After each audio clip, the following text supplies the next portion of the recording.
Fuente de vida y causa de muerte. El agua puede eliminar pistas, diluir pruebas y ocultar cadáveres. Para los investigadores, el agua puede ser un oponente astuto.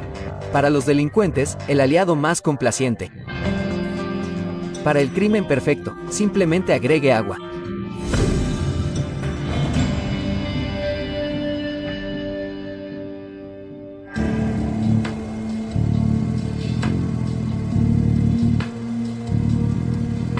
Verano de 2001, la capital nacional de Quebec vibra al ritmo de un idílico final de verano. Los músicos callejeros dan sus últimas vueltas. El público disfruta de los acordes finales de los grandes conciertos públicos. El otoño llama a la puerta.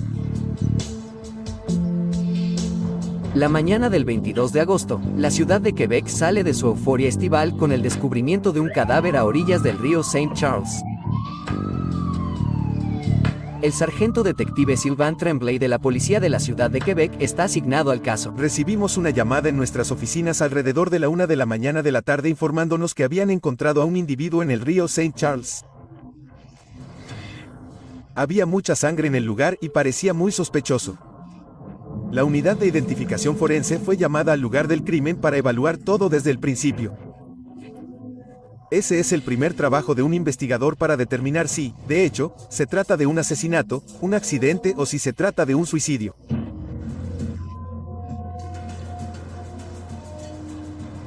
La unidad de identificación forense marca una gran escena del crimen.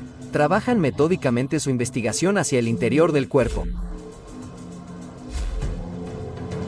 La evidencia encontrada en el área indica inmediatamente a los investigadores que lo más probable es que se trate de un crimen violento.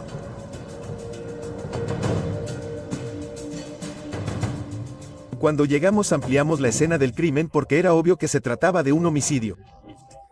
Y efectivamente, la primera escena del crimen fue el nivel superior donde pudimos ver que había habido una pelea porque había manchas de sangre en el suelo. Y luego tuvimos la segunda parte de la escena, que era el nivel inferior donde cayó la víctima.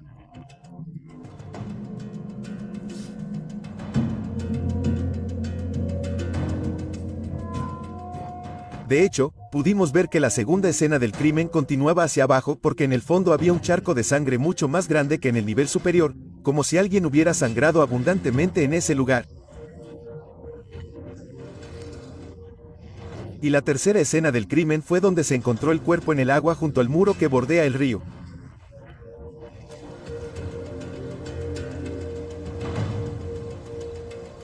Así que estaba la escena del crimen superior, la escena del crimen inferior, y luego la escena donde se encontró el cuerpo.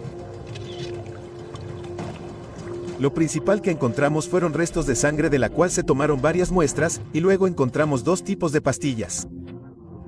Las pastillas eran parte integral de la escena del crimen porque se encontraron con la sangre.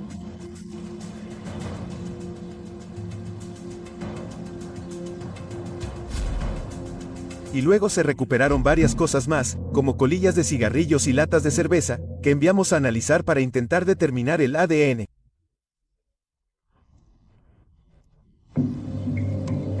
La investigación avanza a buen ritmo, pero el trabajo del sargento detective Tremblay pronto se complicará. Diría que después de una hora de estar en el lugar, recibimos una llamada telefónica en la estación informándonos que al otro lado del río había algo parecido a la lona o una especie de lona que estaba cerca del cuerpo. Entonces nos mudamos, nos fuimos al otro lado del río y marcamos un perímetro alrededor de esa zona. Podríamos decir de inmediato que la lona que encontramos en la escena del crimen original tenía un 99% de probabilidades de provenir de la lona en el lado norte del río, debido a las marcas de corte que tenía. Se pudo ver, incluso sin un análisis exhaustivo, que la primera pieza encontrada con el cuerpo probablemente fue cortada de la segunda pieza de lona. Nadie sabía por qué teníamos una pieza que estaba en un lado y luego otra pieza que estaba en el otro lado.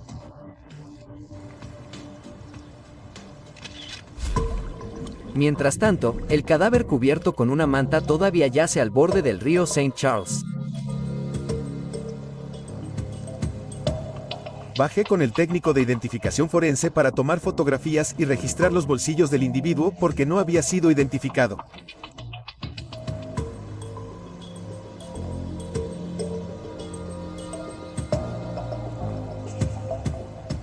Ya pudimos ver que tenía heridas en la cara. Registramos el cuerpo donde yacía en el lecho del río y lo único que encontramos en los bolsillos del joven fue una entrada para la Expo Quebec. Era lo único que tenía encima. Sin identificación, sin dinero. Expo Quebec es la feria anual que se lleva a cabo cada agosto en un distrito popular cerca del Coliseo de Quebec. La policía comprobó que el cuerpo no fue arrastrado por el río St. Charles. Además, notaron que el nivel del agua es inusualmente bajo.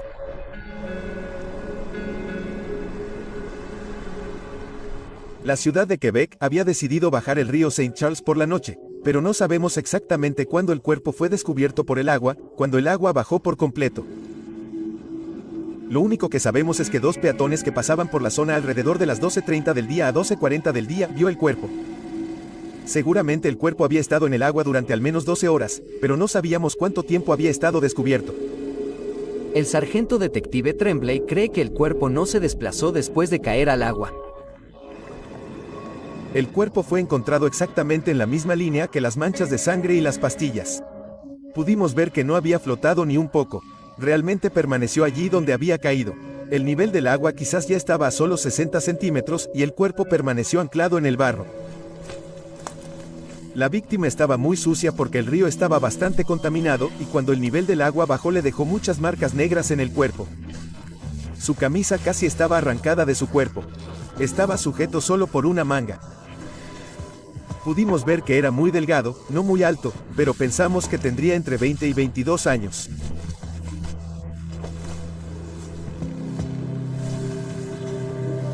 La investigación pronto revela que la ciudad de Quebec ha drenado el río para realizar importantes obras de urbanización en las orillas del río St. Charles.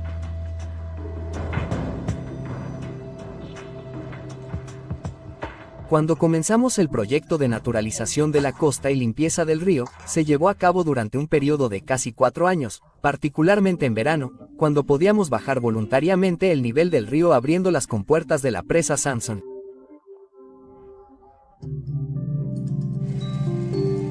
El nivel del agua del río St. Charles está controlado por una presa situada aguas abajo de la escena del crimen.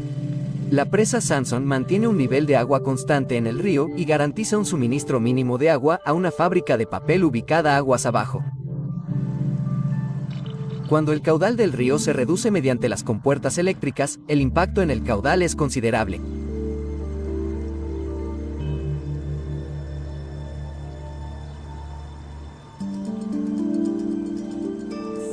Los efectos se sintieron a casi 5 kilómetros de distancia.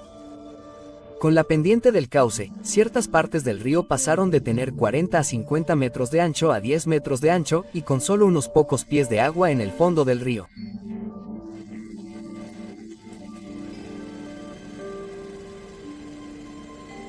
Hubert Desgagnes es un exmiembro de la Unidad de Rescate Marino de la Guardia Costera de Canadá con base en la ciudad de Quebec. Conoce íntimamente el río St. Charles.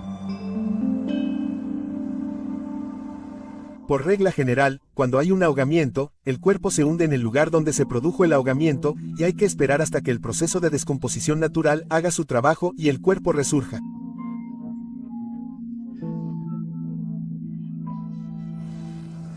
Durante el verano en Quebec, el río puede alcanzar fácilmente entre 22 y 23 grados. Depende si el verano es muy caluroso. De ser así, el proceso de descomposición será muy rápido, lo que significa que después de 3 días, el cuerpo podrá resurgir a diferencia de la primavera, cuando fácilmente pueden pasar 7 u 8 días antes de que el cuerpo flote hacia la superficie. Entonces esa es la diferencia que podemos denotar. Y una vez que esté en la superficie, sí, irá a la deriva. Pero la velocidad de la corriente es prácticamente cero. El cuerpo puede permanecer fácilmente en un lugar durante varias horas en 1 o 2 días, o desplazarse varios cientos de metros en un día, dependiendo de la época del año y de lo que esté sucediendo con la presa.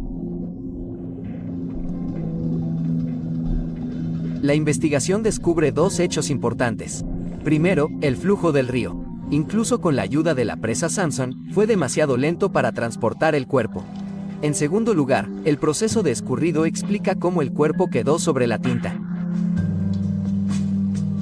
Pero mientras se prepara para trasladar el cuerpo a la morgue, el sargento detective Tremblay recibe una nueva información.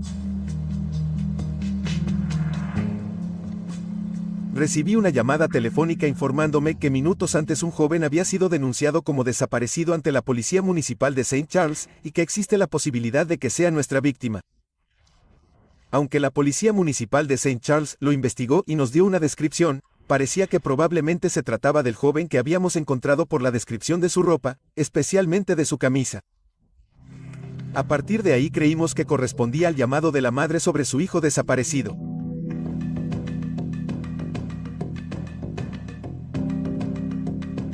Aunque tienen una descripción del cuerpo encontrado en el río St. Charles, aún falta confirmar la identidad. ¿Podría ser el cuerpo que yacía en la orilla del caudaloso río ser el de la persona desaparecida?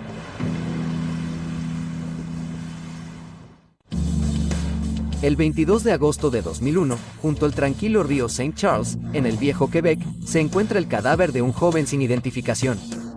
Los investigadores inmediatamente sospechan que se trata de un asesinato. La escena del crimen se extiende en 3 niveles a lo largo del río y está manchada de sangre, evidencia de una muerte violenta. El perímetro de seguridad es muy amplio y abarca zonas de ambas orillas del St. Charles. Mientras traslada a la víctima a la morgue, Sylvain Tremblay recibe una llamada sobre una persona desaparecida que podría resolver la identidad del joven. Tremblay investiga.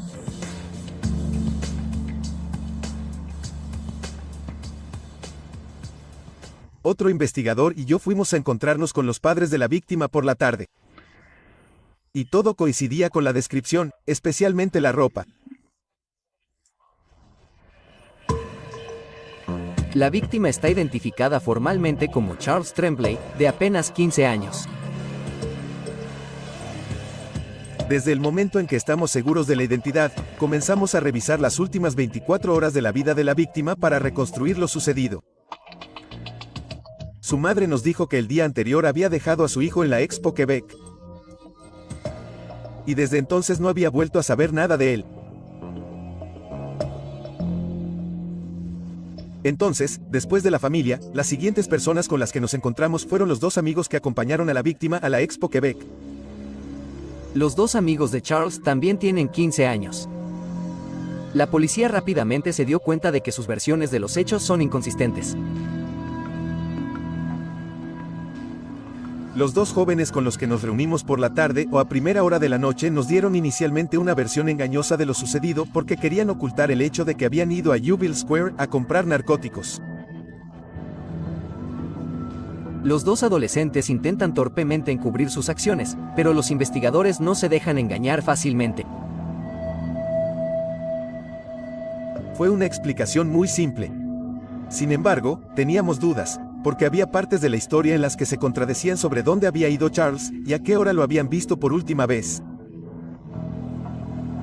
Fue durante las conversaciones con la madre que nos enteramos de que nos faltaban partes de la historia en las versiones que nos habían dado sus 2 amigos. De hecho, la velada en la Expo Quebec había transcurrido de manera muy diferente. A través de una amiga de los adolescentes, la madre de Charles se entera de lo que realmente ocurrió e informa a los investigadores. De hecho, este amigo de la víctima había hablado con uno de los jóvenes que habían ido a la Expo Quebec y le dijo que habían ido a la Plaza Jubile y allí habían perdido la pista de Charles.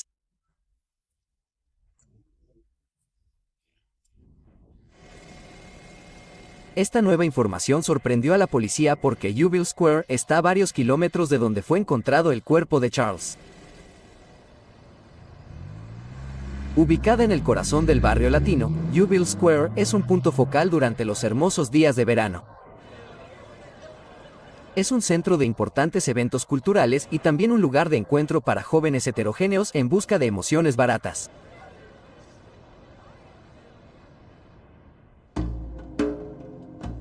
Volvimos a hablar con sus amigos y les explicamos la gravedad de las cosas, que estábamos investigando un asesinato y que era importante saber la verdad aunque sean jóvenes. Esto sucede a menudo durante los interrogatorios en los que hay una conexión con las drogas. La gente intenta ocultarla y manipular un poco la verdad. La nueva versión de los adolescentes de lo sucedido revela circunstancias muy diferentes a su primera descripción. El caso es que habían pasado la tarde en la Expo Quebec con Charles y alrededor de las 6 de la tarde, fueron a Jubilee Square a comprar PCP. El PCP era muy popular en Quebec en el momento del crimen. Es una droga sintética que se presenta en forma de polvo cristalino.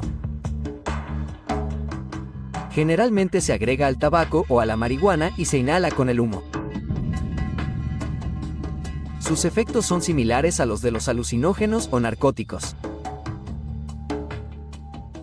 Una vez en Jubilee Square, los tres adolescentes intentan localizar a un traficante de drogas.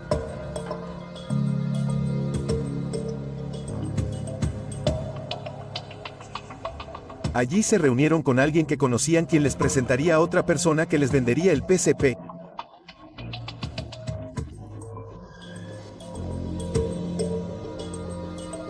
Charles tenía el dinero de los otros adolescentes para comprar las drogas, y se fue con el traficante de drogas, y esa fue la última vez que sus amigos lo vieron. En este punto son casi las 8 de la noche. Los dos adolescentes le dicen a la policía que esperaron mucho tiempo a Charles. Esperaron al menos 2 o 3 horas en Jubilee Square, pero Charles nunca regresó y luego tomaron un autobús y simplemente se fueron a casa.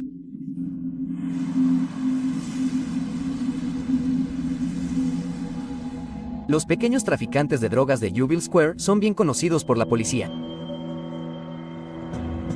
Los agentes acudieron al lugar con la intención de localizar al traficante con el que se reunieron los tres jóvenes. Teníamos una descripción precisa de la persona que conocían. Su apodo era Beef, y luego también tuvimos una buena descripción del distribuidor de PCP que Beef les había presentado. Era una descripción bastante específica porque el sospechoso tenía un mohawk descolorido un poco de amarillo, amarillo blanquecino, y tenía una barra perforada entre los ojos con un alfiler aquí y 2 bolas allá, por lo que era una descripción bastante específica.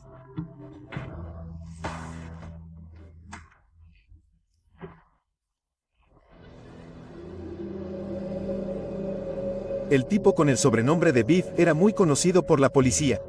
Pudieron encontrarlo de inmediato. Los agentes comenzaron a interrogarlo sobre los hechos y él señaló al sospechoso en cuestión que también se encontraba en Jubilee Square.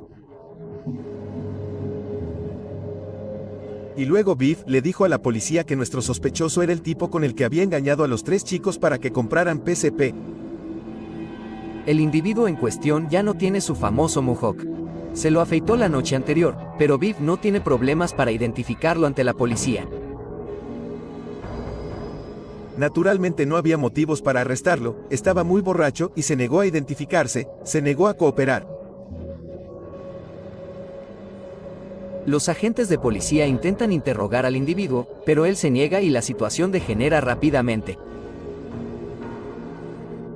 Lo suficientemente severo como para comenzar a pelear. El individuo en cuestión está luchando hasta el punto de que los investigadores tienen que utilizar spray de pimienta para someterlo.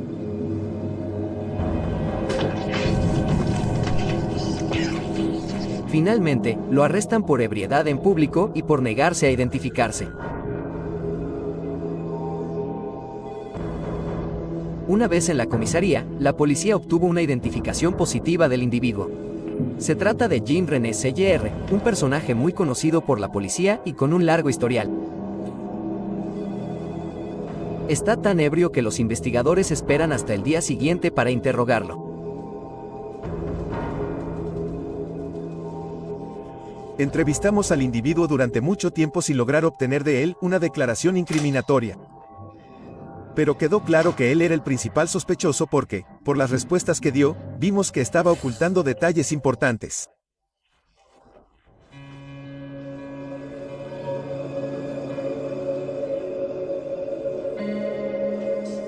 De hecho, había cambiado su apariencia. Se había cortado el mohawk y se había quitado la barra que tenía entre los ojos. Y la información que recibimos fue que durante el día, en el baño de un restaurante de Jubilee Square, se afeitó su mohawk. Eso sí que era un comportamiento sospechoso.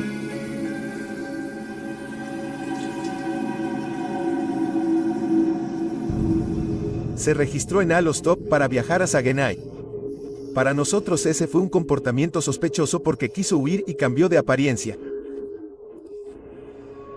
Aunque varias declaraciones parecen incriminatorias, el interrogatorio de Sire no revela nada más. Legalmente, la policía de Quebec puede mantener a CJR bajo custodia durante 24 horas. Transcurrido ese plazo, si no ha sido acusado, deberá ser puesto en libertad. El sargento detective Tremblay ha descubierto otra razón para mantener a CJR bajo custodia mientras reúnen más pruebas. ¿Esto probará su papel en el asesinato de Charles?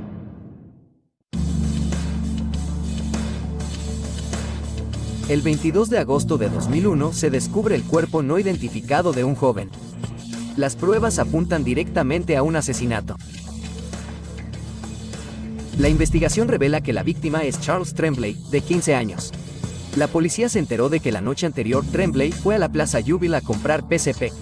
Allí le presentaron a un conocido traficante de drogas, Jean-René CJR. CJR es detenido, pero la policía no tiene pruebas suficientes para acusarlo del asesinato de Tremblay.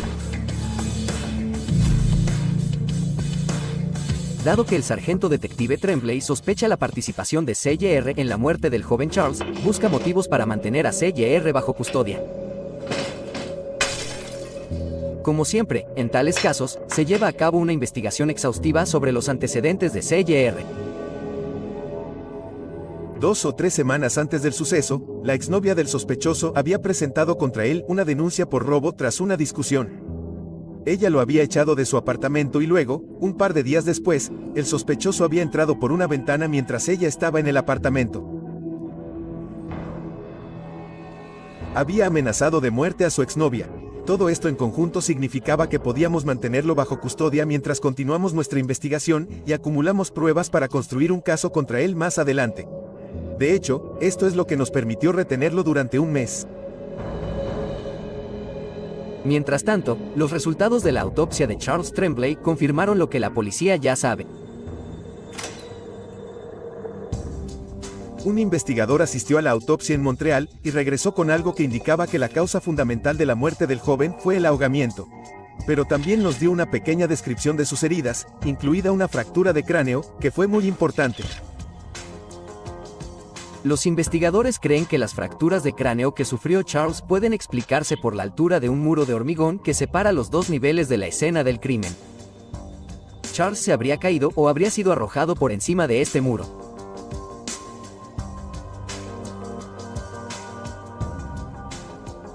El patólogo no pudo comentar formalmente sobre ese aspecto sobre si habría muerto a causa de la fractura de cráneo o si habría sobrevivido. Pero claro, si hubiera tenido atención inmediata, si lo hubieran llevado a un hospital, es difícil decirlo, pero la causa oficial de la muerte fue ahogamiento porque sus pulmones estaban llenos de agua. El día después del descubrimiento del cuerpo de Charles, los investigadores reciben información más importante. Una mochila fue encontrada en la orilla frente a la escena del crimen. Hubo un individuo que encontró una mochila con un celular en su interior. Y cuando se enteró del crimen en las noticias, llamó para informarnos. En realidad, la mochila pertenecía a la víctima. Inmediatamente lo identificamos por los padres de la víctima quienes, como cualquier padre, conocían bastante bien la mochila de su hijo. Y de hecho, confirmó que algo también había sucedido al otro lado del río. Ya teníamos el trozo de lona y la mochila con el celular dentro, ambos encontrados al otro lado del río. El teléfono celular pertenecía al señor Bouchard, quien ya había denunciado el robo de su móvil. Y sugirió que posiblemente fue el sospechoso de nuestro caso quien se lo había llevado, porque el día antes del asesinato, el sospechoso estaba en la casa del señor Bouchard.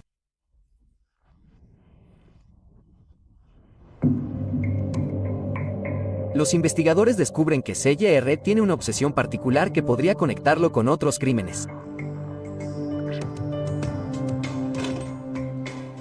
A lo largo de la investigación descubrimos, gracias a que varias personas nos lo informaron, que tenía la costumbre de agarrar celulares que se encontraban tirados por cualquier lugar.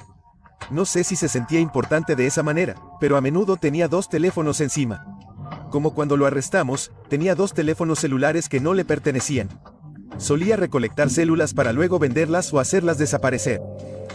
El celular se convirtió en una pieza importante de evidencia circunstancial porque pudimos conectar la mochila de la víctima con el sospechoso gracias al teléfono celular. Armada con una fotografía de Jean-René Sellier de su reciente arresto sin su famoso mohawk, la policía preguntó a sus testigos clave, los dos amigos de Charles, si podían identificar al sospechoso.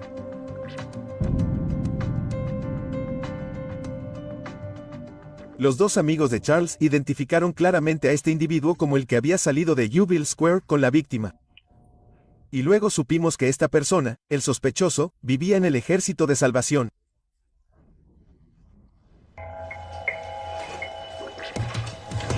Los investigadores visitan el refugio del Ejército de Salvación en Lauverivière, Quebec. La primera persona con la que hablan es Luis Vecina. Es muy cooperativo.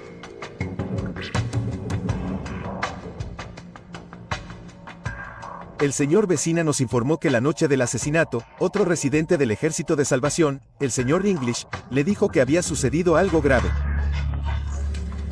No dio detalles, pero estaba con Jean-René Sellier y algo grave había sucedido. Estaba casi en estado de shock.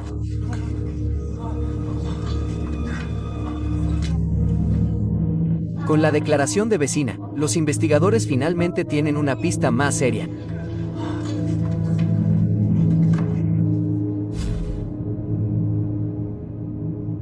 El señor Luis Vecina aportó muchos elementos a la investigación. Las pastillas que fueron encontradas en el lugar fueron importantes porque pudimos vincular este tipo de medicación con el sospechoso.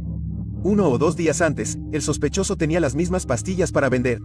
En Yeovil Square los llaman cacahuetes, por $5 cada uno. Podríamos identificar estas pastillas como Ribotril y Desirel, los dos medicamentos en cuestión.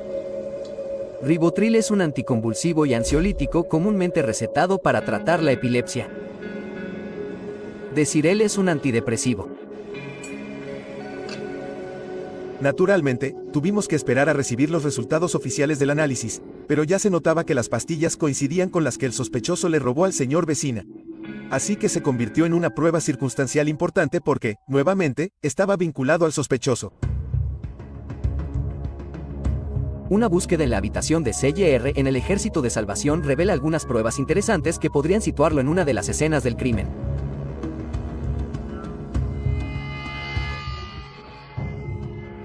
Encontramos su tienda colgada para secarse. Pudimos ver que había una pequeña carpa que había sido utilizada y esto fue lo único que encontramos en su habitación que podía corroborar parte de esa historia en realidad. Más tarde supimos que el sospechoso tenía la costumbre de acampar a orillas del río St. Charles. Esto corroboraba esa parte de la historia. Su información la habíamos recibido de su exnovia. Pero la declaración de Vecina es particularmente útil porque pone a la policía tras la pista de Danny English. Le dijo a Vecina que había presenciado algo grave con Jean-René Sellier. La policía conoce el inglés y lo frecuenta en Yeovil Square. La detective Doris Payet dirige el interrogatorio. Cuando nos reunimos con el señor Danny English en la casa de su novia, él no estaba ebrio. Estaba lúcido y parecía normal. Sin embargo, el señor Luis Vecina nos dijo que cuando se encontraron en el refugio del Ejército de Salvación, English estaba ebrio y estaba estresado por lo que acababa de suceder.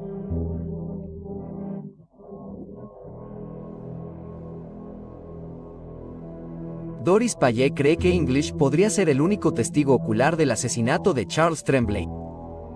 Pero su nivel de intoxicación la noche de los hechos fue tal que a Payet le resulta difícil reconstruir los acontecimientos. Para colmo, English teme represalias por parte de Sellier si habla con la policía.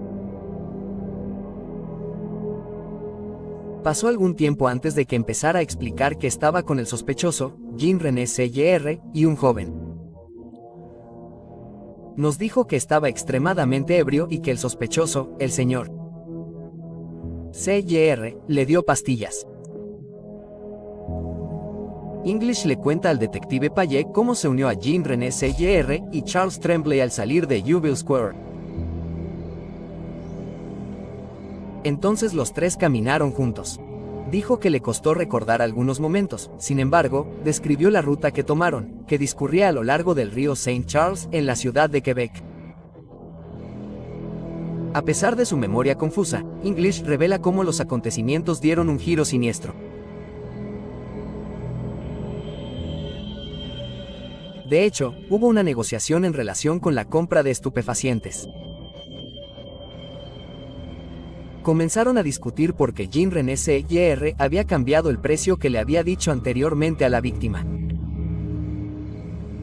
Describió que el sospechoso no quedó satisfecho con la negociación, con la cantidad de dinero que el joven intentaba ofrecer.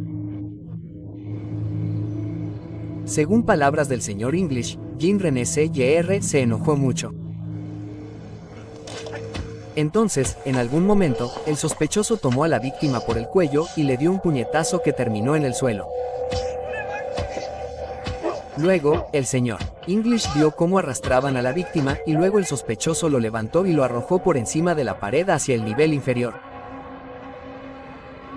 Luego, el sospechoso le dio una patada y luego lo levantó de nuevo y arrojó el cuerpo por encima del muro a la orilla del río Saint Charles. Y entonces el señor English decidió huir. Básicamente, fue un acuerdo que salió mal. Ese es el motivo de este crimen. Y según el señor Danny English, la víctima estaba inconsciente cuando fue arrojada por encima de la barandilla. Esto es básicamente lo que dijo en su comunicado. También podríamos decir que parecía tener miedo de las consecuencias de su declaración. Danny English resulta ser un testigo clave. Por primera vez, la policía tiene una explicación plausible de lo que le ocurrió a Charles Tremblay desde que abandonó Yeovil Square hasta su trágico final.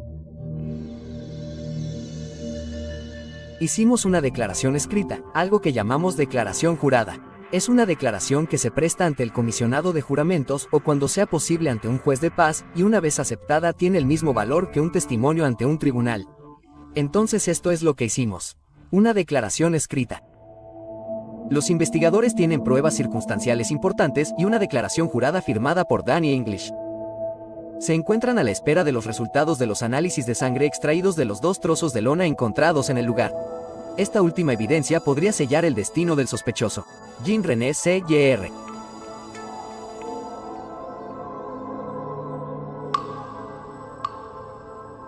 No pudimos decir si la sangre estaba allí antes o después del evento, excepto que después del arresto, tuvimos testigos que nos dijeron que el sospechoso se había lastimado los nudillos el día después del evento. Por tanto, era posible que las lesiones se produjeran la noche del crimen o quizás incluso una semana antes. Por lo tanto, si la sangre había estado en la lona durante una semana, eso todavía situaba a nuestro sospechoso en la escena del crimen.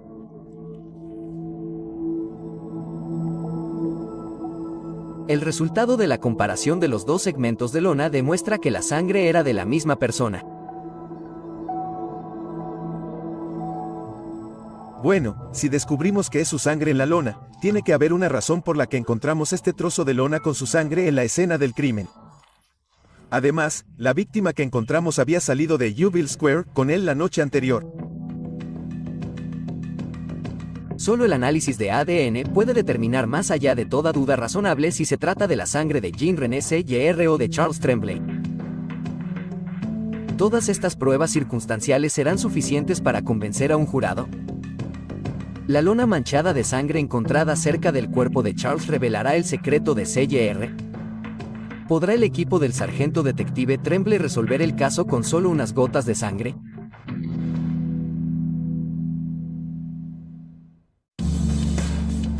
El 22 de agosto de 2001, el cuerpo de un joven, Charles Tremblay, fue encontrado a orillas del río Saint Charles.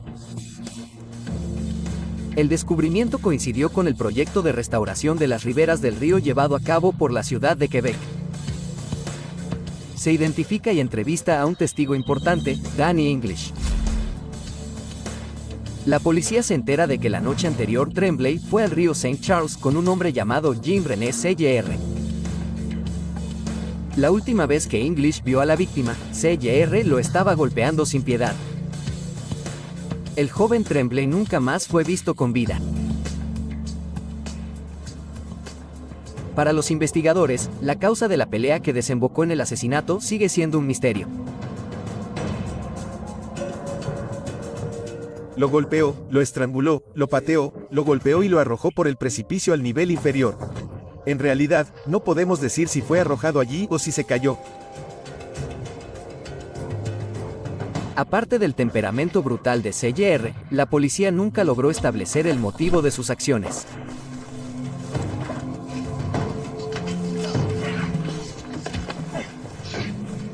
Es frustrante. Quiero decir, hay una barandilla de unos 4 pies de alto. Si el joven cayó ahí es porque realmente lo empujaron y acto seguido la víctima cayó porque parecía una caída, el sospechoso baja caminando, la rodea porque no eran escaleras. Es una especie de rampa para bicicletas. Entonces debió caminar al menos 60 o 70 pies, aproximadamente 30 yardas, antes de llegar al cuerpo y luego arrojarlo al agua. Pero es en su locura, en su violencia que sucedió todo esto. No podemos decir si tenía la intención de matarlo, pero no puedes no tener la intención si lo haces. Al arrojar a alguien inconsciente al agua, es seguro que morirá.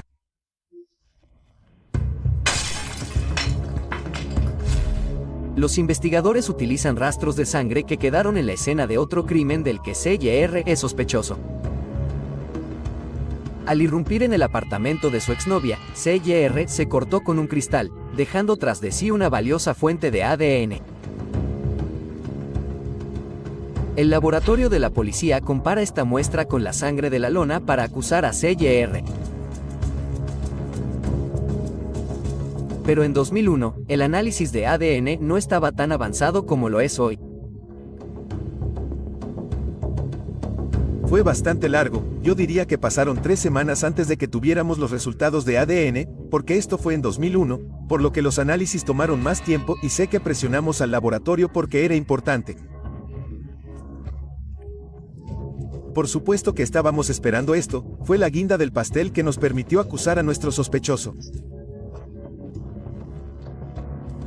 Los resultados del laboratorio demuestran que las 3 muestras de sangre coinciden. La investigación cobra impulso. El mismo día que recibimos los resultados del ADN, el fiscal nos dio el visto bueno para presentar cargos. Fue muy importante en verdad.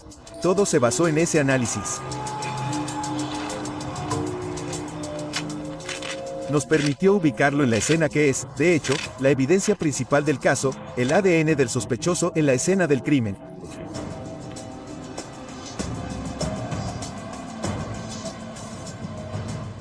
Entonces, se podría decir que todas estas son piezas de un rompecabezas. Cuando los juntas todos, resulta obvio por qué nuestro sospechoso es a quien arrestamos y acusamos en este caso. Aunque todas las muestras de sangre de la escena del crimen coinciden, las 2 de los trozos de lona y la de la ventana rota, el sargento detective Tremblay quiere evitar cualquier duda sobre su evidencia de ADN.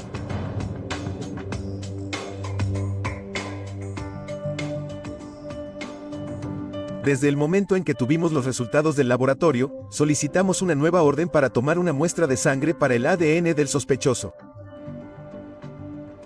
De hecho, un técnico fue al centro de detención y tomó una muestra de sangre de C.J.R. y la devolvió al laboratorio. Pero esta vez fue muy rápido para hacer el partido. En ese momento no había duda sobre la identidad del sospechoso. A partir de ese momento, las ruedas de la justicia empiezan a girar.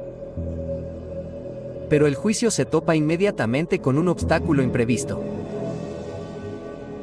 Después de 2 semanas de procedimientos durante el primer juicio, uno de los miembros del jurado afirmó haber recibido amenazas en un centro comercial de Quebec, lo que significó que el juicio fue abortado. Cuando comienza el juicio contra C.J.R., inmediatamente se descarrila. ¿El abogado de C.J.R. pedirá que se desestimen los cargos contra su cliente?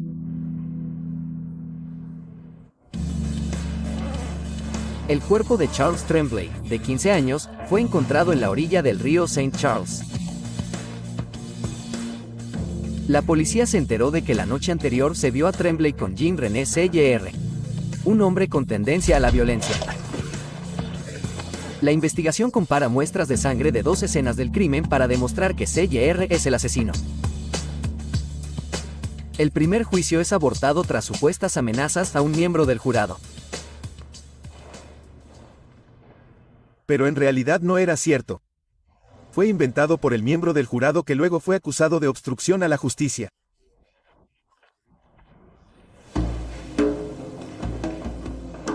Está previsto un nuevo juicio con un nuevo jurado. Pero incluso entonces, la fiscalía sufre otro revés. Danny English dio un giro radical, si puedo usar esa expresión, cambió completamente su historia. Llegó al tribunal y dijo que la policía lo había obligado a escribir esa declaración. Danny English definitivamente conocía al sospechoso. Sabía que era un individuo muy violento. Tenía miedo de testificar contra el sospechoso. Eso es lo que hizo que no cooperara y no quisiera trabajar con la policía.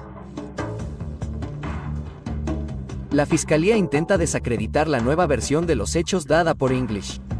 El tribunal incluso permite que el fiscal lo trate como a un testigo hostil a pesar de que era el testigo estrella de la fiscalía. El jurado no creyó su nueva historia ni su nueva actitud. No fue aceptado. Al final, lo que había escrito fue tomado como prueba. Aunque afirmó en el segundo juicio que todo era falso y falso. Al final, a pesar de la extrema violencia del crimen, la policía queda atónita con la sentencia.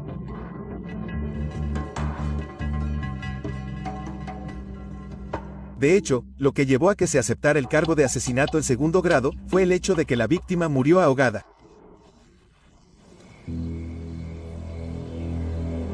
Durante el altercado, la víctima fue brutalmente golpeada.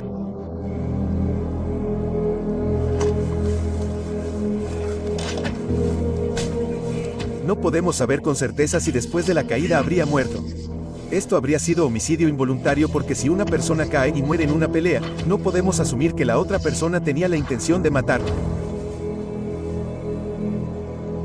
Pero el hecho de que el sospechoso bajó al nivel inferior para recoger el cuerpo, que podemos considerar como 99% inanimado en ese momento, y luego arrojarlo al río significa que realmente tenía la intención de matar. Porque tirar al agua a una persona que está inconsciente, naturalmente, hay un 100% de posibilidades de que se ahogue allí. Uno de los elementos incriminatorios fue un simple trozo de lona que el acusado dejó cerca del cadáver del joven Charles Tremblay, un trozo de lona manchado con la sangre del asesino. La hipótesis más probable es que luego del hecho, luego del asesinato, el sospechoso abandonó el lugar con la mochila de la víctima, y luego procedió a cruzar hacia el lado norte del río.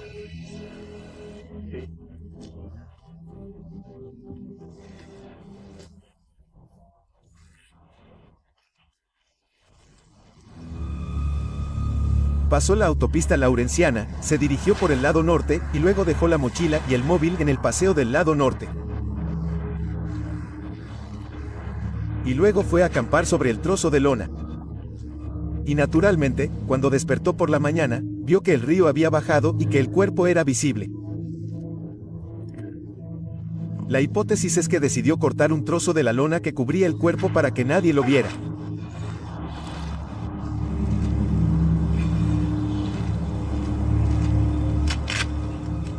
Pero cuando llegó a la escena del crimen, ya había gente caminando, así que simplemente abandonó la lona. Esto es lo que nos pareció más plausible. Por eso regresó al lugar con un trozo de lona, para intentar arrojarla sobre el cuerpo para que nadie lo viera. Pero desafortunadamente, se vio obligado a abandonar el plan porque debía haber gente alrededor. Los investigadores creen que si C.J.R. hubiera prestado atención al nivel del agua del St. Charles, probablemente se habría asegurado de que la víctima se hundiera y no se quedara atrapada en el banco de dinero.